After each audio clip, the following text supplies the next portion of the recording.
दर्शकों, पितृदोष ज्योतिषियों के अनुसार यदि हम समझें तो पूर्वजों के आशीर्वाद से वंचित रहना या उनके नाराज होने की स्थिति को दर्शाता है, जो जीवन में कई प्रकार की परेशानियों को भी लेकर आता है।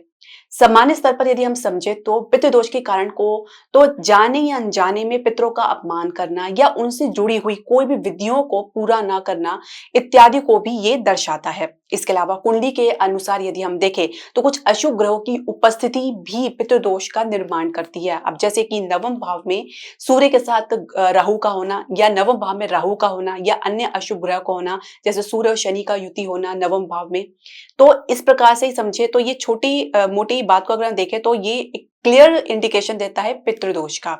अब पितृदोष के लक्षण को भी अगर हम समझे तो बहुत आसानी से समझ सकते हैं। यदि आपके पास कुंडली नहीं है और अगर आप नहीं देख पा रहे हैं पितृदोष के लक्षण को भी आप समझ के ये जान सकते हैं कि आपकी कुंडली में पितृदोष बना हुआ है या नहीं बना हुआ है।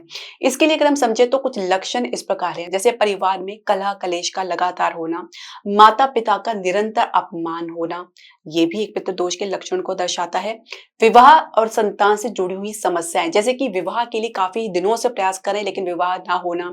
कई घरों में देखा गया है कि विवाह योग्य युवती या युवक लंबे समय तक अविवाहित रह जाती हैं, ये भी पितृदोष के लक्षण को दर्शाता है। साथ ही विवाह होने के पश्चात विवाह का टिक पाना भी एक समस्या देखी जाती है, जहाँ जो ये भी पितृदोष के लक्षण को दर्शाता है। इसके अलावा संतान से जुड़ी समस्या यानी वंश की वृद्धि में कुछ रुकावट आना, अवरोध आना या पूर्ण ना होने इसका, तो ये भी एक पितृदोष के लक्षण को दर्शाता है। तो संतान प्राप्ति के लिए भी कड़े संघर्ष के बावजूद भी सफलता ना मिलना भी पितृदोष के लक्षण को दर्शाता है। इसके अलावा व्यापार या नौकरी में कोई ना कोई बाधा बनी रहना, एक प्रकार से कह सकते हैं कि संघर्ष की स्थिति देखी जा सकती है जिससे आप बाहर निकल आते हैं, लेकिन संघर्ष की स्थिति जब अनंतहीन हो जाती है तब आपको समझ आता है कि ये कोई ना कोई दोष को दर्शा रही है। जो भी जिस काम में आप हाथ डालते हो उसमें आपको तरक्की देखने को नहीं मिलती, उन्नति देखने को नहीं मिलती। नौकरी में हर प्रकार के संघर्ष के बावजूद भी स्थिति जस की तस बनी रहती है, कुछ आगे आपको ग्रोथ या प्रमोशन के चांसेस नहीं मिल पाते हैं या कुछ इस प्रकार की परिस्थिति नहीं बन पाती है, तो ये भी एक प्रकार से मानसिक कलेश को उत्पन्न करती है। तो ये भी पितृदोष के लक्षण को दर्शाती है, खासकर यदि सूर्य और राहु का संबंध आपके दशम भाव से बना है। इसके अलावा स्वास्थ्य संबंधी समस्याएं का निरंतर बना रहना, घर में बीमारियों का जमावड़ा बना रहना, या कह सकते हैं कि घर में बीमारियों का आना जाना रहना। इसके अलावा व्यक्ति का बार बार बीमार पड़ना भी पितृदोष के लक्षण को दर्शाता है। तो कुल मिला के जो ये समस्याएं हम परिवार में देखते हैं तो आजकल अगर समझे तो ये आम समस्या देखी जा रही है परिवारों में, लेकिन फिर भी अगर ये देखें तो कहीं ना कहीं राहु इन सब में जुड़ा हुआ नजर आएगा, क्योंकि कहीं ना कहीं राहु का संबंध या तो सूर्य के साथ होगा या तो आपके नवम भाव से होगा, जो उन दोनों ही स्थिति में ये पितृदोष के लक्षण को दर्शाता है और ग्रहण योग को भी दर्शाता है, जिसमें मानसिक स्तर पर व्यक्ति अस्त व्यस्त रहता है, असहज रहता है और कहीं ना कहीं मानसिक दोष से पीड़ित रहता है, जिसकी वजह से ये समस्याएं जीवन पर्यंत बनी रहती है। इसका समाधान करना बहुत जरूरी है।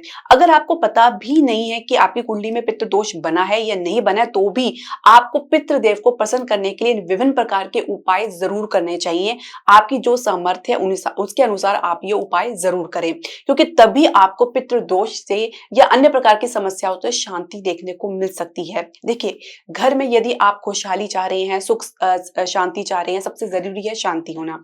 शांति के लिए आपको अपने पितृदेव को प्रसन्न करना है, अपने कुल देवता या देवी को प्रसन्न करना है, इष्ट देवता को प्रसन्न करना है। तीनों को यदि आप प्रसन्न करके चलेंगे तो आप अपने जीवन में जितनी भी कठिनाइयां आएंगे उसको आसानी से पार कर जाएंगे, अन्यथा कठिनाइयां का जीवन में बना रहना भी एक प्रकार से इस दोषों का निर्माण करता है, दोषों को दर्शाता भी है। तो इसको समझने के लिए हम आगे और भी समझेंगे कि इसको किस प्रकार से इसका निवारण किया जा सकता है और उसको इसके दौरान क्या क्या सावधानियां आपको अपने जीवन में बरतनी है। तो दर्शकों, पितृदोष के निवारण के उपाय भी जान लेना बहुत जरूरी है, बहुत ही आसान है और इसे आप जरूर फॉलो करें। पितृदोष में सबसे प्रमुख बात जो आपकी जान ले कि श्राद्ध, तर्पण और पिंडदान जैसे जो कर्म कांड है ये बहुत जरूरी है। खासकर जो पितृपक्ष का जो महीना आता है, 15 दिन का जो समय आता है, जो साल में एक बार आता है, तो उसमें आप ये तर्पण जरूर करें। इसके अलावा पीपल वृक्ष की पूजा आप कर सकते हैं, वहां पे जल, दूध, अक्षत और फूल से उनकी पूजा कर सकते हैं और दीपक जला सकते हैं। गरीबों को दान देना, अपने पितरों के नाम पे अन्न दान देना, वस्त्र दान देना या कुछ अन्य सामग्री, आवश्यक सामग्री आप दान में दे सकते हैं अपने पितरों के नाम पे, ये भी पितृदोष को शांत करता है। इसके अलावा पितरों के के नाम पर भोजन या जल की व्यवस्था कराना। ये बहुत से लोग आप देखते होंगे कि अपने पितरों के नाम पे जल की व्यवस्था करते हैं या भोजन की व्यवस्था करते हैं, तो ये भी एक पितृ दोष के लक्षण को शांत करने का बहुत बेहतरीन उपाय है। इसके अलावा नित्य आप अपने मंदिर में, अपने घर के मंदिर में आपको शाम को दीपक जलाना है। पितृदेव का जो है ध्यान करना है, अपने इष्ट देव का ध्यान करना है, अपने कुल देवी का ध्यान करना है, उनके नाम का आपको दीपक जलाना है और शिव जी का निरंतर आपको पूजा करना है। आप हर रोज नहीं जा सकते तो कम से कम सोमवार वाले दिन शिव जी को जल से और दूध से अभिषेक जरूर करें। तो ये भी आपके जो भी कलेश है जीवन में पितृ दोष के कारण बने हुए हैं, तो उसको भी शांत करने में काफी हद तक कारगर साबित होता है। इसके अलावा हनुमान चालीसा का आप निरंतर जाप करें, पाठ करें और हो सके तो आप हनुमान जी के मंदिर दर्शन भी कर सकते हैं। गाय को दान करें, गाय की सेवा करें, गाय को भोजन अर्पित करें और इसके अलावा कौवे है या कुत्ते को भी आप भोजन अर्पित कर सकते हैं। तो ये भी एक प्रकार से पितृदोष को शांत करने का बहुत ही कारगर उपाय माना गया है।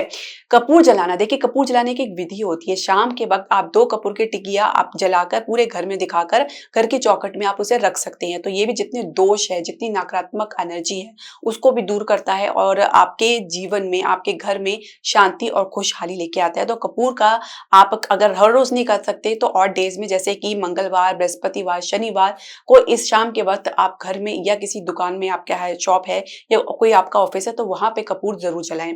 इसके अलावा आप जो है पितृदोष यदि बहुत ज्यादा पीड़ित अवस्था में आपकी कुंडली में बना हुआ है तो आप पितृदेव मंत्र का जाप कर सकते हैं, जिसमें ओम श्री पितृभ्यो नमः का जाप 108 बार निरंतर कर सकते हैं।